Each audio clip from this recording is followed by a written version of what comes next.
व्यास आपके सामने फिर से हाजिर हूँ अपने YouTube चैनल पर वीडियो की श्रृंखला में। आज मेरा टॉपिक कंप्यूटर साइंस के संबंध में है, जो अपने पटवारी भर्ती परीक्षा है, कांस्टेबल भर्ती परीक्षा है, फर्स्ट ग्रेड ICT है, 11th और 12th क्लास में कंप्यूटर ऐच्छिक सब्जेक्ट के विद्यार्थियों के लिए भी बेसिक्स को पढ़ना ज़रूरी है। तो उसके लिए मैं कंप्यूटर के बारे में आज आपके सामने चर्चा करूंगा। सबसे पहले कंप्यूटर का क्या परिचय है, उसकी क्या विशेषताएं हैं, उसके क्या क्या उपयोग किन किन क्षेत्रों में होते हैं, उसकी प्रोसीजर कैसे बनती है, उसके कौन कौन से भाग होते हैं, किन भागों से मिलकर बने होते हैं, और उसकी आगे कैटेगरी के रूप में लैंग्वेज कौन कौन सी उसमें यूज होती है, उसके बारे में भी हम चर्चा करेंगे। 11th और 12th जो ऐच्छिक सब्जेक्ट के विद्यार्थी उनके लिए C++ के वीडियो भी लाएंगे। तो आज का हमारा टॉपिक है इंट्रोडक्शन ऑफ कंप्यूटर। दोस्तों, कंप्यूटर का परिचय यानी कंप्यूटर क्या है, इसका उपयोग क्यों होता है, इसकी क्या विशेषताओं के कारण इसका आज हर व्यक्ति इसका उपयोग कर रहा है, इसके बिना जीवन अधूरा सा लगता है। तो देखिए, कंप्यूटर की परिचय के संबंध में सबसे पहले इसकी परिभाषा को जानना जरूरी है। कंप्यूटर एक इलेक्ट्रॉनिक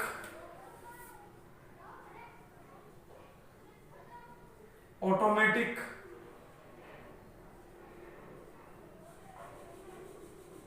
और डाटा प्रोसेसिंग मशीन है।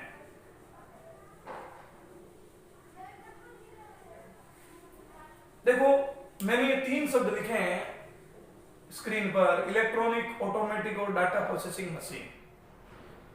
इलेक्ट्रॉनिक इसलिए है कि कंप्यूटर बिजली से चलने वाली मशीन है, इसको चलाने के लिए विद्युत की आवश्यकता होती है। ऑटोमेटिक यानी स्वचालित मशीन इसलिए है कि कंप्यूटर को यूजर जब एक बार कोई भी निर्देश दे देता है, उस निर्देश को आधार मानकर उस निर्देश के आधार पर कंप्यूटर अपने आप कार्य करता रहता है।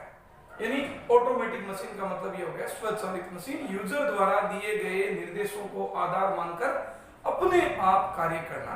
यानी जैसे मान लीजिए हमने कंप्यूटर को कोई एक कमांड दे दी कि भी हमें कोई भी डेटा कॉपी करना है, तो जब हमने कोई कमांड कॉपी का दे दिया तो कॉपी करने का काम कंप्यूटर का वो अपने आप उस कार्य को तब तक करता रहेगा जब तक कि पूरा डाटा कॉपी ना हो जाए। ये होती है ऑटोमेटिक, इसकी विशेषता। नंबर 3 है data processing machine. Data processing ये सबसे इंपॉर्टेंट और सबसे महत्वपूर्ण इसकी परिभाषा को बतलाता है, डाटा प्रोसेसिंग मशीन। अब देखिए, डाटा प्रोसेसिंग मशीन का मीनिंग होता है, डाटा प्रोसेसिंग का मतलब ये होता है कि जब हम कंप्यूटर को सबसे पहले इनपुट करेंगे, फिर कंप्यूटर अपने आप अपने उपकरणों के आधार पर उस दिए गए डेटा की प्रोसेस करेगा और उस पर प्रोसेस करने के बाद वो हमें आउटपुट के रूप में रिजल्ट देगा। यानी ये होता है data processing machine. Data processing का मतलब हो गया कि यूजर जब कंप्यूटर को पहले इनपुट देगा तभी उस पर प्रोसेस होगी और प्रोसेस होने के बाद ही आउटपुट हमें मिलेगा। यानी कहने का मतलब एक छोटा सा एग्जांपल है, पुराने समय में लोगों के घर में ये जो गट्टी होती थी, चक्की बोलते थे जिसे हम गेहूं पीसने के लिए, चीनी पीसने के लिए, उसका उदाहरण हम डाटा प्रोसेसिंग के लिए ले सकते हैं। कैसे कि उस गट्टी या उस चक्की में सबसे पहले हम मान लीजिए गेहूं डालते हैं, तो गेहूं डालने का मतलब क्या हो गया, उस गट्टी में उस गेहूं का इनपुट हो गया। क्या हो गया? इनपुट। अब जैसे ही हमने वो गट्टी घुमाई तो वो हो रही उस पर प्रोसेस, और प्रोसेस होने के बाद जो उस गेहूं का आटा बनकर तैयार हो जाता है हमारे सामने, वो है हमारा आउटपुट। यानी कहने का मतलब है कंप्यूटर भी उस गट्टी या चक्की की तरह ही एक मशीन है जो इनपुट के आधार पर प्रोसेस करके हमें आउटपुट उपलब्ध करवाती है। अगर आप उसको कोई भी इनपुट नहीं दोगे तो उस पर कोई प्रोसेस नहीं होगी और बिना प्रोसेसिंग के उस पर कोई भी आउटपुट नहीं आएगा। अब इनपुट, प्रोसेस, आउटपुट के बारे में भी हम चर्चा करेंगे नेक्स्ट टॉपिक में। इनपुट डिवाइस कौन कौन से होते हैं और प्रोसेसिंग डिवाइस के लिए किन किन उपकरणों का उपयोग होता है, आउटपुट डिवाइस कौन कौन से होते हैं। ये थी अपनी कंप्यूटर की एक बेसिक परिभाषा। यानी कंप्यूटर एक इलेक्ट्रॉनिक मशीन है, ऑटोमेटिक मशीन है और डाटा प्रोसेसिंग मशीन है। अब तीनों बातें क्लियर होने के बाद कंप्यूटर में क्या होता है कि जो भी हमारे द्वारा उसको कोई भी इनपुट दिए जाते हैं उन पर वो कार्य करके एक विश्वसनीय, एक अच्छा और शुद्ध परिणाम हमें उपलब्ध करवाने का काम बिल्कुल कम से कम समय में करती है। यही होती है कंप्यूटर की एक बेसिक परिभाषा। अब कंप्यूटर की विशेषताएं इस प्रकार है। पहली विशेषता है हमारी गति, नंबर 2 विशेषता है शुद्धता, नंबर 3 विशेषता है विश्वसनीयता, नंबर 4 विशेषता है संग्रहण क्षमता। ये कंप्यूटर की मुख्य विशेषताएं से बहुत सारी विशेषताएं होती है, लेकिन जो मुख्य फोकस करने वाली विशेषता है 4 विशेषताएं। गति, नंबर 1 है स्पीड। कंप्यूटर की गति इतनी तेज होती है कि ये सेकंडों में ही लाखों करोड़ों की गणनाएं कुछ सेकंड में एक पलक झपकते ही करने में सक्षम है।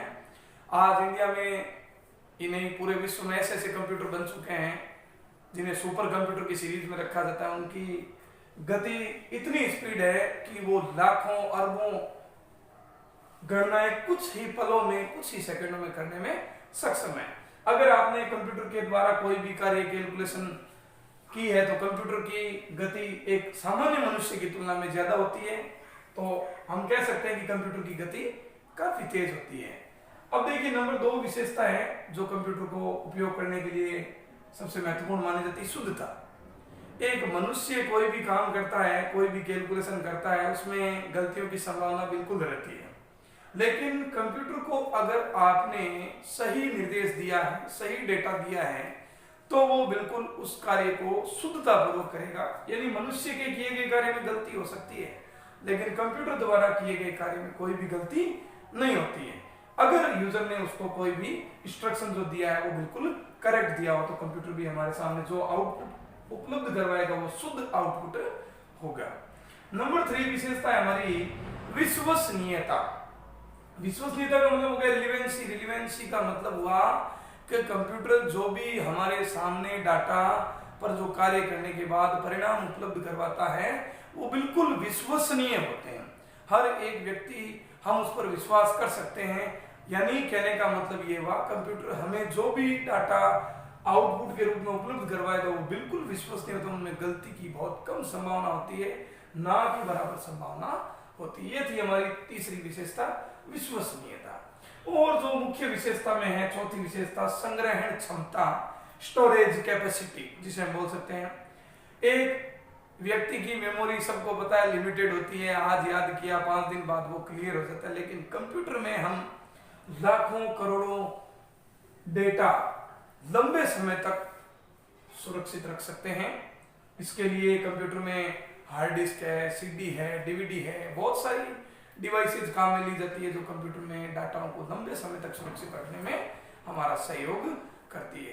तो 4 मुख्य विशेषताएं मैंने आपको बताई है और इंट्रोडक्शन के बारे में मैंने आपको बताया। इलेक्ट्रॉनिक मशीन है, ऑटोमेटिक मशीन है और सबसे इंपॉर्टेंट डेटा प्रोसेसिंग मशीन है। और विशेषताओं में ये 4 मुख्य विशेषताएं जो मैंने आपको बताई है। विशेषताओं के साथ साथ कुछ कंप्यूटर की दोष भी हैं, कुछ कंप्यूटर की सीमाएं भी हैं, जिसे लिमिटेशन ऑफ कंप्यूटर की भी कह सकते हैं, जिसमें नंबर 1 एक है सोच का अभाव, लेक ऑफ माइंड। कहने का मतलब यह है कि लेक ऑफ माइंड या लेक ऑफ थिंकिंग भी बोल सकते हैं जिसे हम, यानी कंप्यूटर सोच नहीं सकता। ये कंप्यूटर की एक सबसे बड़ी उसकी डिफेक्टिविटी का यानी उसका एक दोष है कि कंप्यूटर सोच नहीं सकता। दूसरी विशेषता है स्वयं त्रुटि सुधार क्षमता का अभाव। यानी कहने का मतलब यह है कंप्यूटर अगर कोई भी गलती कर देता है तो वो उसको स्वयं नहीं सुधार सकता। अगर हमारे द्वारा दिए गए डेटा गलत है तो कंप्यूटर गलत ही परिणाम हमारे सामने उपलब्ध करवाएगा। वो ये सोच कर कि ये गलत डेटा है उसको सही कर दिया जाए, ऐसा बिल्कुल भी नहीं कर पाएगा। कंप्यूटर को अगर आपने डेटा गलत दिया है तो वो गलत आउटपुट ही प्रदर्शित करेगा, न कि सही डेटा। तो ये कंप्यूटर की कुछ दोष थी, कुछ सीमाएं थी जिसके बारे में मैंने आपको बताया। अब कंप्यूटर का काफी जगहों पर उपयोग होता है। आज बैंकिंग सेक्टर में ले लीजिए, उद्योगों में ले लीजिए, रेलवे टिकट आरक्षण में ले लीजिए, हर क्षेत्र में, बड़ी बड़ी इंडस्ट्रीज में ले लीजिए, आज हर काम कंप्यूटर से ही संभव है। कंप्यूटर का उपयोग अपने दैनिक कार्यों में भी आजकल होने लग गया है। यानी कोई भी इंफॉर्मेशन हमें सुरक्षित रखनी है तो हम उसमें कंप्यूटर की सहायता लेते हैं। आज इंटरनेट जो कंप्यूटर की सबसे प्रमुख विशेषता है, हर व्यक्ति इंटरनेट से जुड़ा हुआ है। पूरे विश्व में जहां पर भी आपको कोई भी सूचना आपको प्राप्त करनी है तो आप उस इंटरनेट की सहायता से कंप्यूटर पर लाखों डेटा आप प्राप्त कर सकते हो। दोस्तों, बेसिक ऑफ कंप्यूटर में मैंने आपको ये कुछ महत्वपूर्ण बातें बताई है। पटवारी भर्ती परीक्षा में 10 नंबर के क्वेश्चन इनसे बिलोंग करते हैं। अगर मेरा वीडियो आपको अच्छा लगे तो इसको शेयर करना ना भूलें। अगर आप हमारे चैनल पर नए हैं तो सब्सक्राइब इसको जरूर करें। जय हिंद, जय भारत।